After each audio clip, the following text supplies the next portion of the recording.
खुरम मतलब एक तरह से कुछ शकूक व शुबहात भी जन्म लिए, लेकिन फिर भी उसका कोई नतीजा नहीं निकल सकता, मिला कुछ नहीं, लेकिन अब शकूक मज़ीद बढ़ गए हैं। क्या बता सकते हैं आप इस नई पुलिस रिपोर्ट के हवाले से?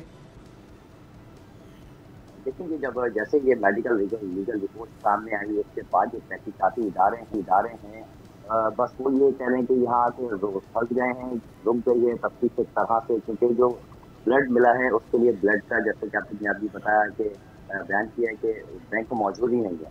तो ये बड़ा एक अहम मसला है। अब मजीद तफ्तीश को किस तरह से आगे लेके जाएंगे, लेकिन तहकीकात करने वाले जो अफसरान हैं उनका कहना ये है कि इसकी तहकीकात रुकी नहीं है और हम मज़ीद इसको आगे लेके चलेंगे, क्योंकि 8 जुलाई के बाद आपने देखा कि मुख्तलिफ जो एंगल से चीज़ें सामने आती रहीं। घर से कुछ पाउडर भी मिला जिसको बाद में पता चला कि वो नमक था, एक समुद्री नमक था, जो कि घर के 4 कोनों में अलग-अलग प्यालों के अंदर उसको रखा गया था।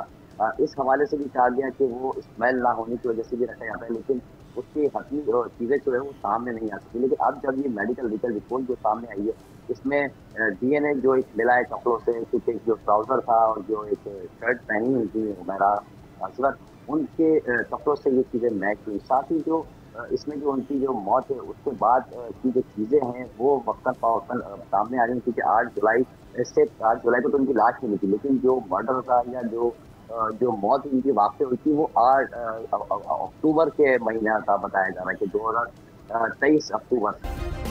सब्सक्राइब करें और बेल दबाएं ताकि कोई खबर रह न जाए।